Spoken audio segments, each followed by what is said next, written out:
Почитувани гледачи, вие сте со регионалните вести на телевизија Кисименада, а во нив ќе гледате. Порастот на дневните температури периодов придонесе за зголемен број на пожари на отворен простор. Од територијалната противпожарна единица Тетово апелираат да не се палат огнови на отворено. Безбедноста во училиштата на територијата на општина Гостивар беше една од темите на состанокот меѓу полициските службеници, директорите на училиштата и представници од локалната самоуправа. Лишени од слобода 3 лица поради сомнение дека извршиле пустошење на шума во атар на Гостиварската горна бањица.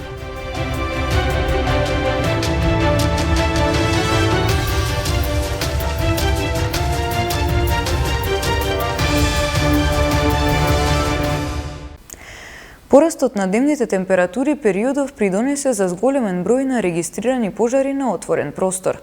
Согласно ова, од територијалната противпожарна единица Тетово упати апел да не се палат огнови на отворено, со цел да се избегнат пожари чии штети можат да бидат катастрофални.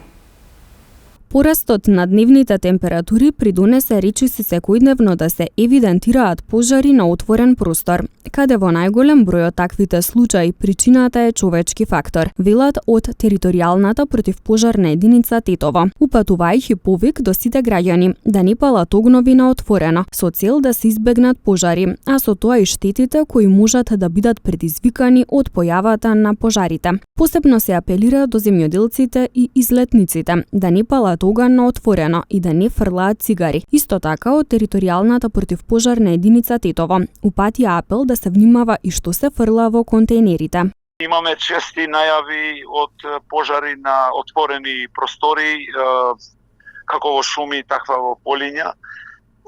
Разбирам дека луѓето ги собират и ги чистат нивите и шумите горе, ама треба се пазат со палењето на овие предмети, пошто стварно не се случува. Во Пирок имавме голем пожар таму во шума, за човекот го палил и му избелел од контрола. Ги замолувам сите граѓани од општина Тетово и руралните општини да се пазат многу со палените вакви случаи, пошто многу брзо се шири. Немаме долго време дожд и еве сега температурите идат нагоре, имаме чести појави на овие вакви случаи. Исто така имаме случаи, тоа многу за ова време контейнери се палат, тоа е неглижност на граѓаните што фрлаат предмети палливи и такви предмети у контейнери. Во изминативе неколку дена пак во атарите на селата во состав на Националниот парк Шарпланина биле регистрирани неколку пожари, најчесто поради палење стрништа и плевел. Согласно ова, од јавната установа Национален парк Шарпланина потсетуваат дека на територијата на паркот е строго забрането палење на стрништа, плевел и други отпадоци. За оваа недозволена активност се поставени информативни табли, а против оние кои нема да ја почитуваат оваа препорака, Чуварската служба на јавната установа Национален парк Шарпланина ќе преземе мерки согласно законот, порачаа оттаму. Инаку казната за ваква активност изнесува од 6.000 до 8.000 евра за правни лица, а од 1.500 до 3.000 евра за физичко лице. Безбедноста во основните и средните училишта на територијата на општина Гостивар, како и активностите што треба да ги превземат институциите за да има безбедни школи, беше тема на состанокот меѓу представниците од Министерството за внатрешни работи, директорите на училиштата и надлежните од општинскиот сектор за образование. Полициски службеници од Одсекот за превенција на СВР Тетово и Оделението за внатрешни работи Гостивар вчера во Гостивар иницираа и одржаа средба со директорите на основните и средните училишта, како и со одговорните за образование во Гостиварската локална самоуправа. На средбата беше разгледана и оценета како стабилна вкупната безбедносна состојба во училиштата, при што се искажа задоволство до сегашната двонасочна соработка на училиштата со полицијата и очекување дека истата успешно ќе продолжи и наредниот период.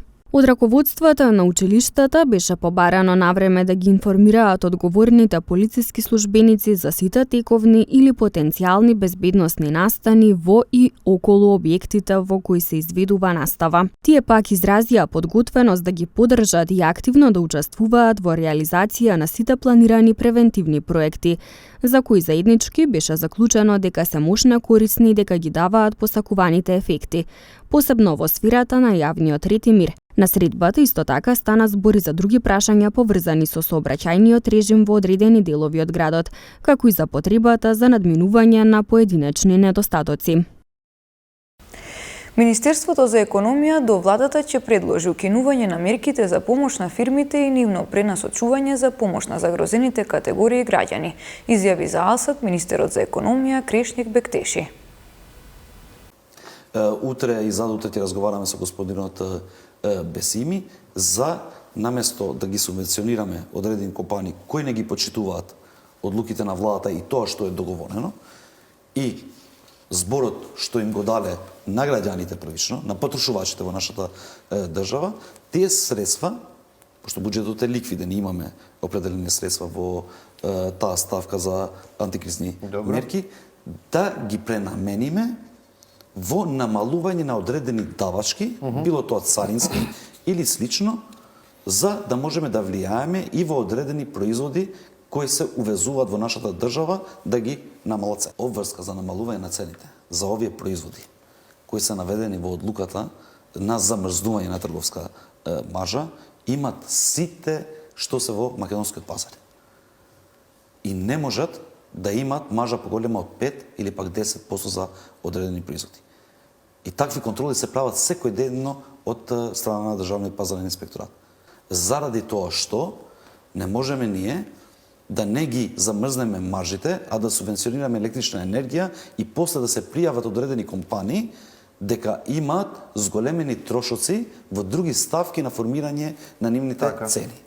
Што значи дека сите тие што се наведени како производи во одлуката за замрзнување на трговска маржа имале простор да имат и друга мерка како поддршка, како што е субвенционирање на електрична енергија и да ги намалат цените соодветно на тоа што е разговарана. Анализата се прави на 260 компании, да бидам многу искрен. Зошто? Заради тоа што на нив им се дава субвенционирање на електрична енергија од страна на државата, средства кои, кажав и напоменав претhodно, се средства на граѓаните и тие средства кои се дават како поддршка, тие компании, ако се општествени одговорни, а така треба да бидат, пошто така беше и договорот, треба да им го вратат преку намалување на цените на потрошувачите.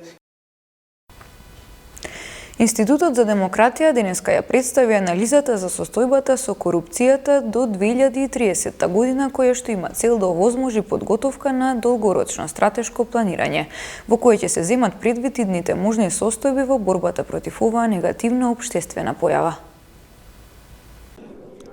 Една од работите за која што се дискутира е како, доколку има, меѓутоа и доколку нема политичка волја за борба против корупција, да се развиваат институциите. Нормално, ако има поголема политичка волја, побрзо ќе одат работите. Меѓутоа, дури и да нема, постои можност во рамките на меѓународната помош, меѓутоа во рамките исто така на реформските сили кои што постојат во секоја од политичките партии, па и во институциите, да се изгради некаков отпор од политичкото ниво. Тоа се разбира е полесно да се каже отколку да се оствари, меѓутоа истовремено мислам дека се покажува дека институциите знаат да развијат одредени капацитети под притисок од јавноста, под притисок од новинарите, под притисок од одредени реформисти во политиката, меѓународен притисок, да развијат некаков капацитет за да ја подобрат својата отпорност на корупција, а со тоа и борбата против корупција. По мене клучната борба против корупција е донесување на законот за потекло на имот, со кој што ќе бидат опфатени сите граѓани, бидејќи носителите на јавни функции не го прават тоа сами, туку нели во спрега со со некои други своји блиски лица кои што не мора да се на јавна функција и факт е дека не можеме да кажеме дека она што го прикажуваат во анкетните листови е секогаш реално. Од тие причини мислам дека носењето на ваков закон е од клучна ја игра клучната улога. Од друга страна, наскоро веќе во тест фаза е нашето софтверско решение за електронско поднесување на анкетни листови, кое што сметам дека за некој најмногу еден месец ќе биде во употреба и кое што ќе ни овозможи во моментот, значи во реално време, споредба на податоците прикажани во анкетниот лист и она што е во евиденцијата на соодветните институции. Така што и таа контрола во многу ќе ни помогне, бидејќи до сега сите податоци и информации за поврзани со анкетните листови на носителите на јавни функции ги баравме писмено, по пошта, и тоа ни го отежнуваше времето. Така што мислам дека и од таа страна ќе бидеме малку побрзи и самиот софтвер ќе ни креира црвени знаменца во оние ситуации каде што ќе има неправилност. Лишени од слобода 3 лица поради сомнение дека извршиле пустошење на шума во атар на гостиварското село Горна Бањица. Во полицискиот билтен регистрирани физички напад, случај на пронајдена дрога, случај на семејно насилство и пријава за каснување од бездомно куче. Во продолжение следуваат деталите. Полициски службеници на СВР Титово, Оделение за внатрешни работи Гостивар, вчера од 14:30 до 15 часот лишиле од слобода 2 лица од Гостивар и 1 лице од Гостиварска Горна Бањица, поради сомнение дека извршиле пустошење на шума во местноста Бунар, атар на Горна Бањица, каде биле пресечени поголем број стебла. Едниот од нив бил фатен на лице место, а другите двајца биле лишени нешто подоцна во непосредна близина на местото. Тројцата се задржани за расчистување и документирање на случајот, а пронајдените дрва и возило предадени се на јавното претпријатие Национални шуми, шумско стопанство Шар од Гостивар. 32 годишник од Гостиварско Чегране вчера во 18 часот во СВР Титово пријавил дека околу 17 часот и 45 минути на улица Питарница во Гостивар физички бил нападнат од едно лице поради нивни поранешни недоразбирања. Се расчистува и документира случајот. Полициски службеници на СВР Титово вчера вечер околу 22 часот и 15 минути на улица Иво Лола Рибар во Тетово лишиле од слобода 20 годишен тетовец затоа што кај него била пронајдена и одземена марихуана. По целосно документирање на случајот на инволвираниот ќе му биде изготвен соодветен поднесок. Вчера во 20 часот и 10 минути полициски службеници на СВР Титово лишиле од слобода 39 годишникот Тетовско село, кој претходно бил пријавен од неговата 37 годишна сопруга дека се однесувал агресивно кон неа и ја оштетил по куќнината во семејниот дом. Тој бил задржан во полициската станица Тетово за расчистување и документирање на случајот и против него ќе следува поднесок. 63 годишен тетовец вчера во СВР Тетово пријавил дека на улица Благоја Туска во Тетово бил каснат од куче скитник. Полициски службеници на СВР Тетово вчера спровеле 2 сообраќајно-контролни активности за првенство на минување и за техничка исправност на возилата кои вршат јавен превоз на патници. Полициски службеници на СВР Тетово вчера од 9 до 15 часот спровеле 2 сообраќајно-контролни активности за првенство на минување и за техничка исправност на возилата кои вршат јавен превоз на патници. При контролата биле откриени и санкционирани 16 возачи, 11 во Тетовско и 5 во Гостиварско, кои не почитувале првенство на минување на пат означен со соодветен сообраќаен знак за првенство, како и 10 други видови прекршоци. Покрај ова санкционирани исто така биле и двајца возачи кои управувале возила со неизвршен технички преглед и еден друг вид прекршок. На сите прекршители изготвени им се предвидени поднесоци и ќе се соочат со парични глоби, согласно Законот за безбедност на сообраќајот на патиштата и Законот за возила. Секторот за внатрешни работи Тетово уште еднаш со совет и укажување до возачите, целосно да ги почитуваат постојните сообраќајни знаци, правила и прописи и да придонесат за поголема безбедност на патиштата во поширокиот Полошки регион.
Почитувани гледачи, тоа беше се за ова издание на регионалните вести. Ви благодариме на вниманието со кое не следевте. Пријатно!